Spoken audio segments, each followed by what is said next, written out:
Hey there, this is Katherine Cartwright. Welcome.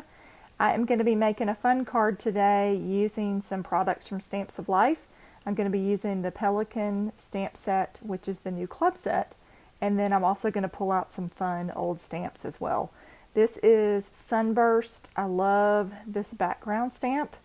I'm going to create a card using this and then a stencil, but this stamp is 4x6. But I am going to be making a 5x7 card. I wanted to have a little bit of a larger surface to work with to apply some of these different techniques that I'm going to use. I have pulled out a couple of my Tricolour Spectrum Noir watercolor markers. They're aqua markers, and I am going to choose some colors here to create my background.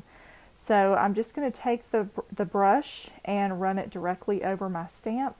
I'm starting with kind of a reddish color, and then I'm going to move into an orange color, and then I will finish off a yellow I was hoping for a sunrise. So that's kind of my thinking of making this card. A lot of times when I make a card, I kind of have an idea in mind, and sometimes it works and sometimes it doesn't. So I'm going to give this one a try. So I'm going to take a spray bottle and add just a little bit of water, because I had to step away for a second and I want my ink to be wet, and I actually want it to look a little more rustic, so to speak. I did miss a little bit on the bottom, so I'm just going to add a little bit more of the red and go back.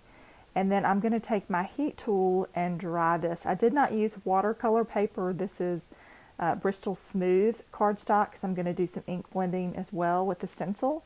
So just the top half of my card is going to be with this image.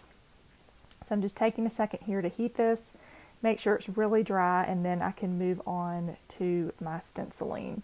But I'm loving how it looks already.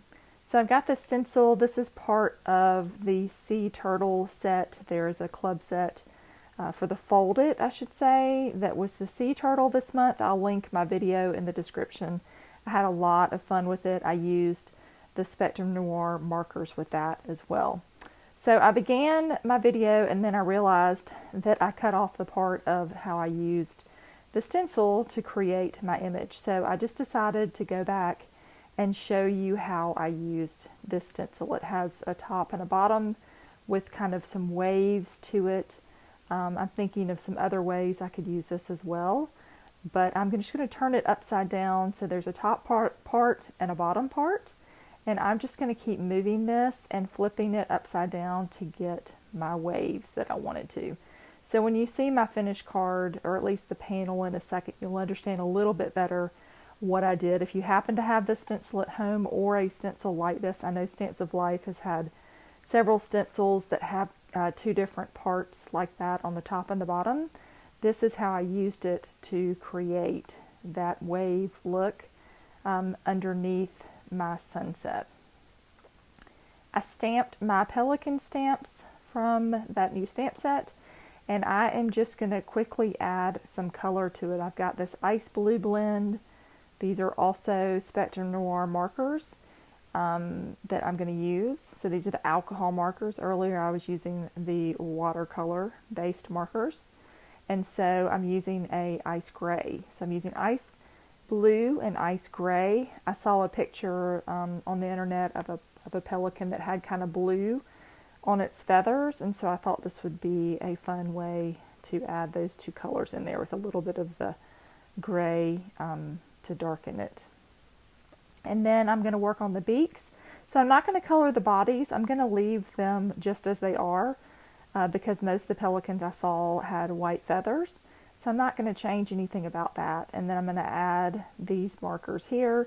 For the beak, I've got a fair skin blend, and then I've got a golden blend here that I'm going to come back and work on for the bottom of the beak to add a little bit of a shadow. And then lastly, I've got earth brown. This is a shades color, so I'm just going to do a quick color of it as well. I'm using the mid-tone. With these Spectrum Noir markers, you have three colors, a light, medium, and dark is how they are rated, and so I'm using the middle one, adding some shadow with the darkest one, and then I'm coming back with my lightest one on that bottom one. And then I'll just repeat this process on the rest of my little logs that are hopefully going to end up looking like a pier when I'm finished, or at least what I think it should look like. I'm going to color that rope there, and then I will finish off the rest of my pier pieces. And then again, I'm going to start at this top. I'm going to go ahead and add the darkest color, and then I'll blend in some medium, and then on the top I'll add the light. So I love these tri-blends because they just blend together so well, and they've thought of everything for you. And now I'm going to take a piece of tape here. I'm going to tape my die cut image down so I can get it perfect exactly where I want it to be, and I'm going to run this through my little machine. That's a diamond press tabletop machine. I get asked a lot about that. I'll have that linked in the description, and I have a review video of that as well. And there are my images. So sweet. So I took the fence die and I glued two of those together. I have a lighter color and then I have a brown color, and I kind of offset it to make it look hopefully like the boardwalk or the pier that you might walk on. And so I trimmed off the ends that had the little fence piece, the little, pointed pieces. So hopefully this will look more like kind of a boardwalk. I'm going to add some glue there. And once I've got that glued down, I can trim off my ends flush with my paper. And now we've kind of got it coming together, hopefully. So you can see those, they're the waves in the distance that I created with that stencil that I showed you earlier. And now I'm going to take some foam tape here and pop that up. And you can see that I did not mask off where the stencil was. I just kind of started where the stamped image stopped. And so then I just kind of ink blended that in there. And now I'm going to add my pieces. I've got a little more foam tape that I'm going to add to my first pelican, and adding him onto the little pier, the little post. So cute and so easy too. I think just coloring those under wings, the color underneath, adds a lot of dimension without a lot of work. So that excites me too, because it makes doing these really quick and easy. Coloring. Add one more piece of foam here on this one, and then I can add a few more little finishing touches. Off camera, I did pull out my sailboat stamp set. That is where this anchor comes from. I have long loved this stamp set. This is from Stamps of Life as well. The die set, I love the anchor. And so I'm just going to add a little bit of foam there. I thought that would be cute to have that on the pier. And then I also die cut some of the little fish. Included in the Pelican stamp set are some little fish.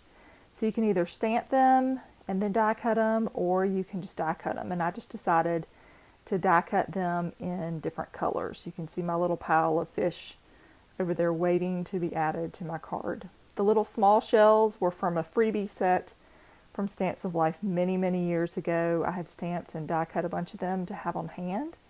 And then when I need them for my little summer cards, I can pull them out. So that's where that little shell came from.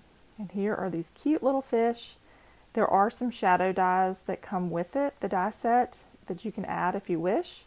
I just kept mine as is. We traveled recently and got to see some little silverfish jumping out of the water, and they are so cool. So that's kind of why I thought of putting them the way that I did.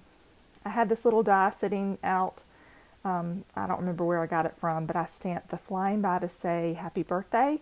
I love that it has all of these different sentiments in this stamp set. And then I'm just going to add this panel onto my 5x7 card. So that's the finished size. It's a little bit larger than I normally do, but I really wanted to fill my page with these fun items, the stamp, using those markers and then stenciling my image on there. So this is Pelican2stamp. I hope you enjoyed this fun summer card with some fun techniques. Thanks so much for watching, and have a great day.